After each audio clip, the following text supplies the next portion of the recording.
right. Hello there, my um, fir and peppermint loving friends. I am so excited to introduce you now to an oil that is just so remarkable and wonderful.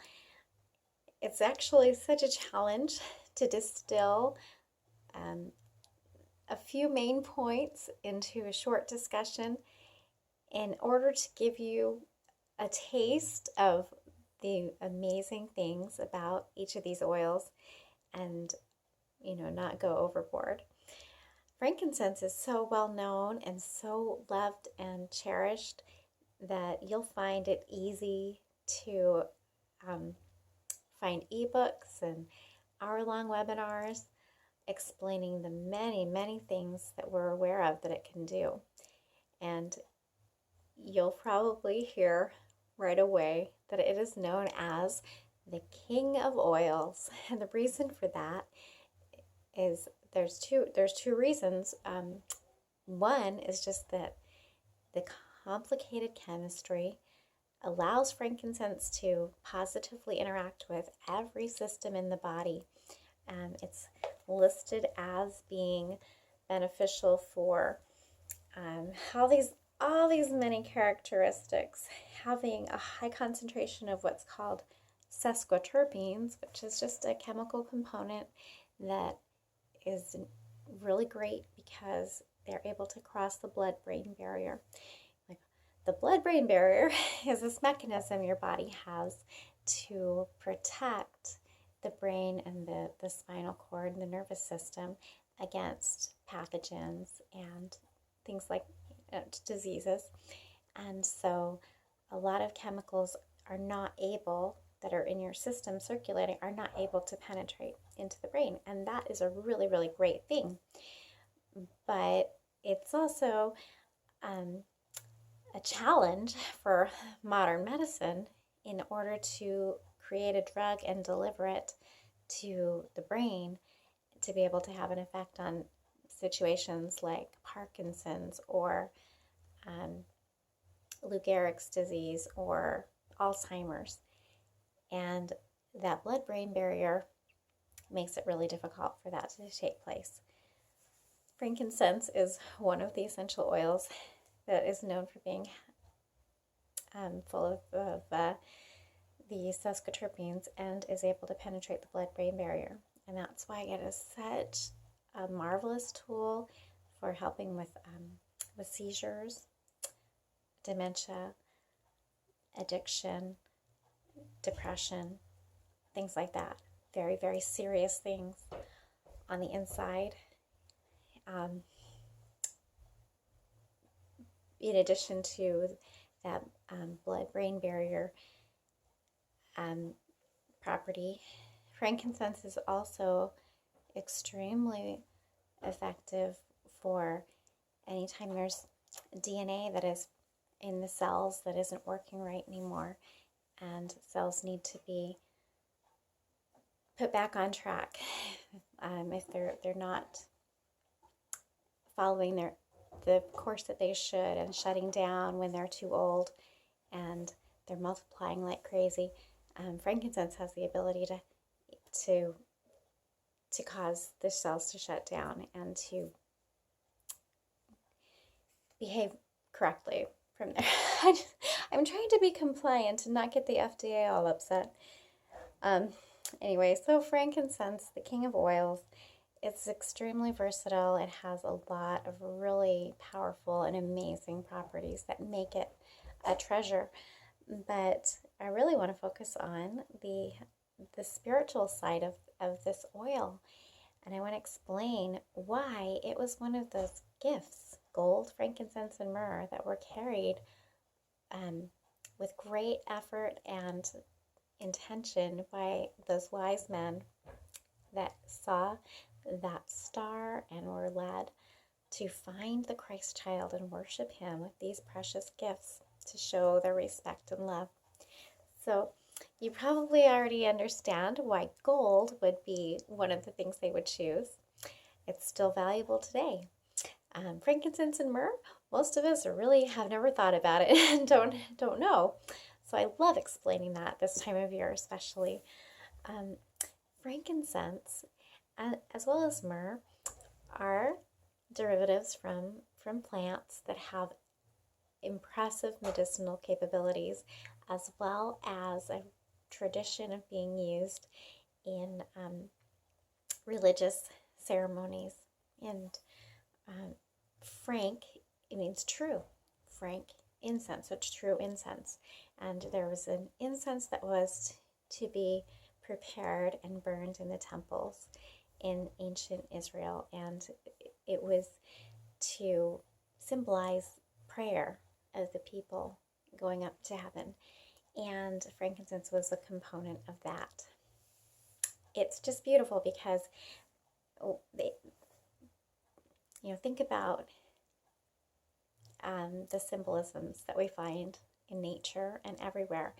And the tree, after you've heard all these great things that frankincense can do, you're probably thinking must be this gorgeous, amazing, beautiful plant. But really, it's kind of a scraggly, scary looking bush with thorns kind of a tree, and it's found in the most inhospitable terrain, and it's actually difficult and takes some skill and commitment and courage to harvest, because venomous snakes tend to inhabit those areas.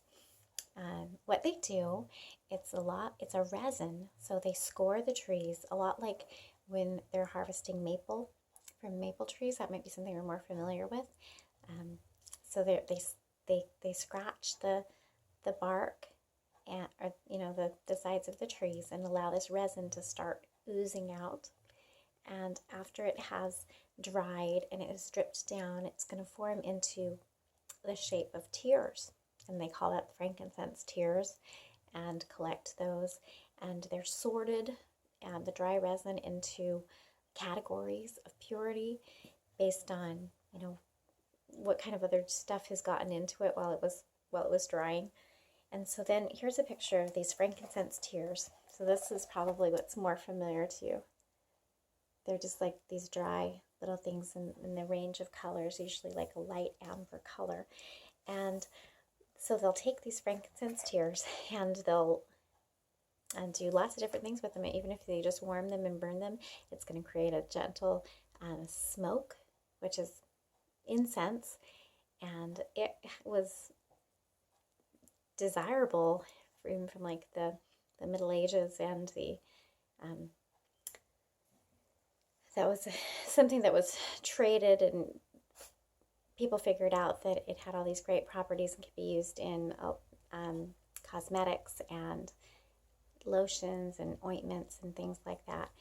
But traditionally, it would be burned in churches because it was known to put people into a frame of mind, in a more readiness to be in a meditative kind of a state.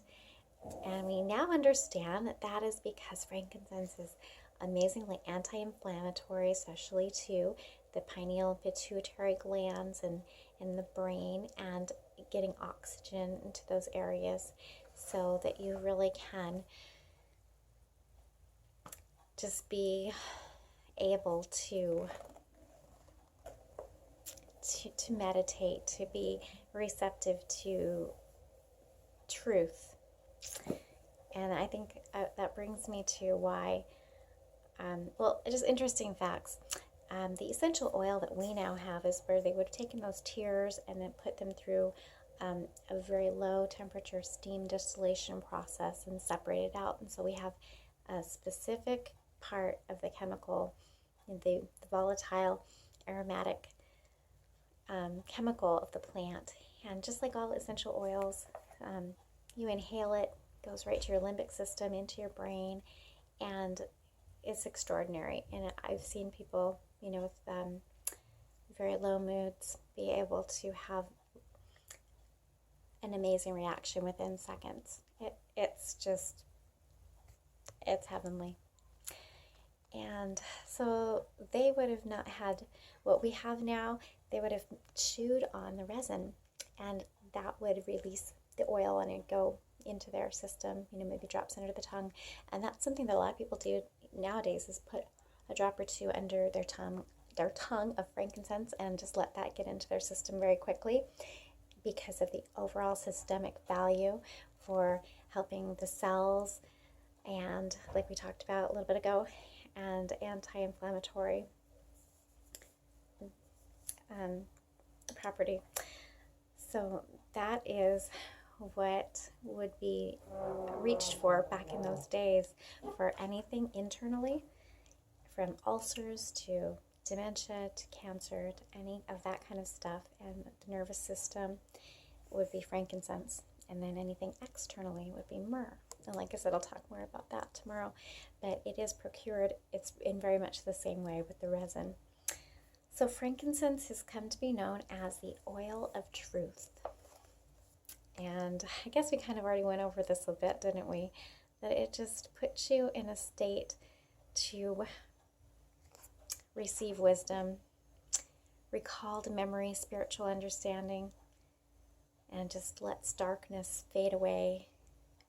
And so frankincense is just like a light to your mind.